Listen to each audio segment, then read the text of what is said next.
এখানে নারকেল কুড়াচ্ছে চিংড়ি পিঠার জন্য আমার মা, তাই তো মা? একটু খাবি নারকেল? দেবো একটুখানি? একটু পরে যে খাবো। একটু খেয়ে দেখ, নরম নারকেল খুব স্বাদ খেতে। একবার যদি খাইস না আর বলবি যে করতে হবে না চিংড়ি পিঠা, আগে নারকেলটা খাই। আর ও ওখানে কি করছে? কে? মিনু? ও তো আমার পাশেই থাকে। এক্ষুনি দুধ দিয়ে ভাত দিয়েছি, হাফ খেয়ে এসে আমার পাশে বসে রয়েছি। আমি এখানে রান্না করছি, এখান থেকে আর যাবে না।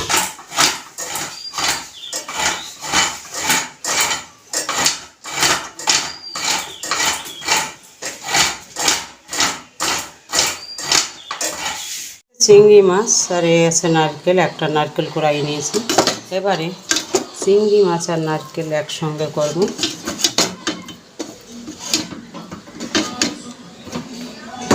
দুটো একসঙ্গে মিলিয়ে নেব।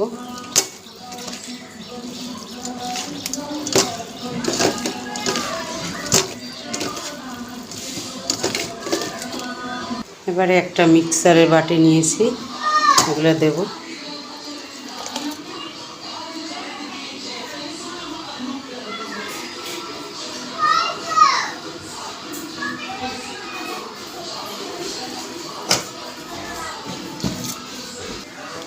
এর ভিতর দিয়ে দেবো কটা পাকা লঙ্কা দিলাম। এবারে বেটে নেব। হয়ে গেছে বাটা। এক বাটিতে থালা ঢেলে নেব।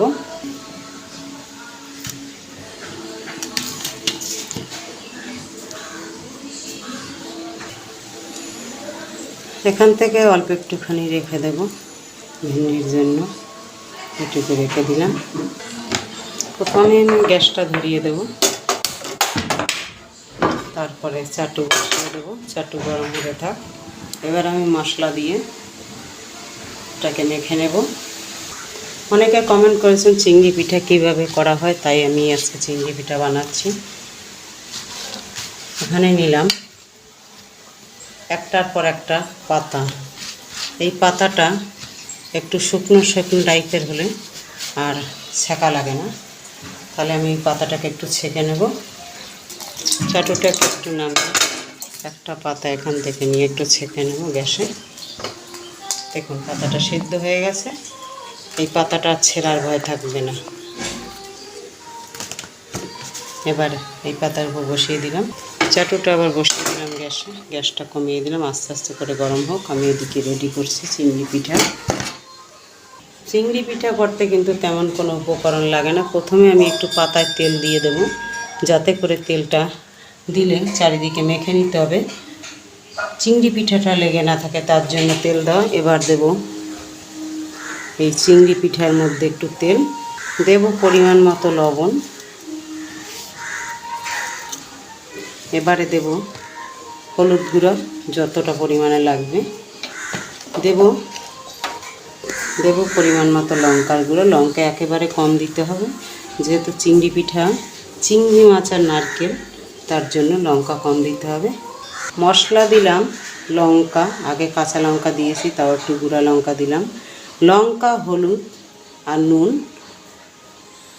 একটু সরিষা দিলে ভালো হয়, আমি সরিষাও দেইনি। সরিষা, আদা, রসুন এগুলো কিছুই দেবো না, তাছাড়াই ভাজবো, তাইতেই ভালো লাগবে, তাই এক চিংড়ি পিঠা খাওয়া হয়ে যাবে। এবার আমি তেলটাকে ভালো করে মাখিয়ে নেব। পাতায় মাখানো হয়ে গেছে তেল, এবার মেখে নেব। মিশ্রণটা ভালো করে মাখিয়ে নিতে হবে।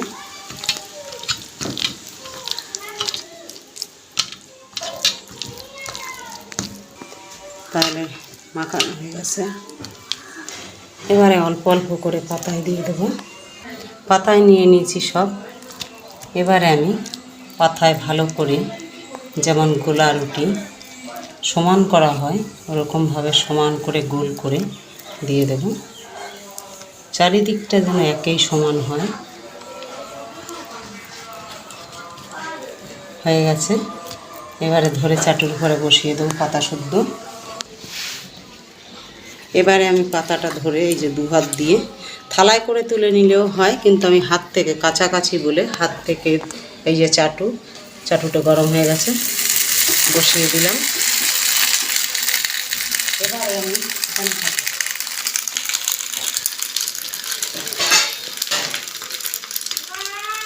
থালা দিয়ে এইভাবে চাপা দিয়ে ঢেকে দিলাম। ফিরে আসবো 15 মিনিট পরে। এবারে আমি ভাত বসিয়ে দেবো ওই সাইডে, তাহলে চিংড়ি পিঠা হতে থাক, আমি ভাত বসাবো, তা রেডি করছি। গ্যাসটা কিন্তু কমানো অবস্থায় রাখতে হবে। দেখুন কিভাবে কতটা মানে গ্যাসের তাপমাত্রা দিয়েছি, এইভাবেই ভাজতে হবে আস্তে আস্তে করে। ফিরে এলাম 15 মিনিট পরে, দেখে নেব।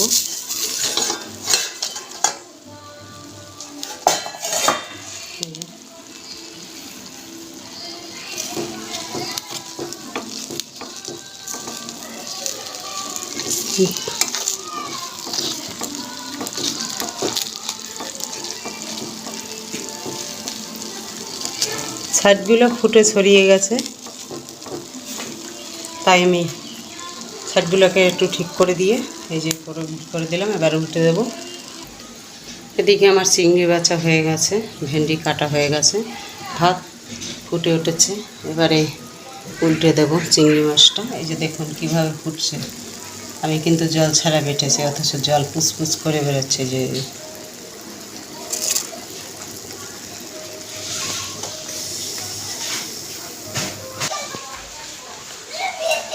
হয়ে গেছে ভাজা?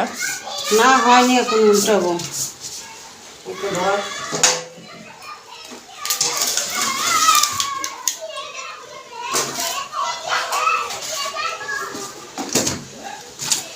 বাহ, গন্ধটা তো সুন্দর বেরিয়েছে মা। সুন্দর তো হবেই গন্ধ। চিংড়ি পিঠা না, এক চিংড়ি পিঠা খাওয়াই যাবে। পরে আবার ভেন্ডির রেসিপি হচ্ছে। ডাকটা একটু বেশি লেগে গেছে, ও ঠিক আছে, দিয়ে দিলাম। চিংড়ি মাছটা বাটা হয়ে গেছে। এখানে আমি কড়াই বসিয়ে দিয়েছি, আর এদিকে আস্তে আস্তে করে মাছ ভাজা হচ্ছে। মাছ ভাজা বলতে চিংড়ি পিঠা একটু দাগ বেশি হয়ে গেছে, দিয়ে দেবো তেল। দেখুন বন্ধুরা কীভাবে তেল দিছে। এই যে তেলের মুখে হাত দিয়ে আমি এইভাবে আস্তে আস্তে করে তেল দেবো, একবারে দেওয়া যাবে না। একবারে দিলে বেশি পড়ে যাবে, আর উপর থেকে দিতে হবে, নিচে না দিলে হবে, কারণ এইটাই ভিতরের দিকে চলে যাবে আস্তে আস্তে করে।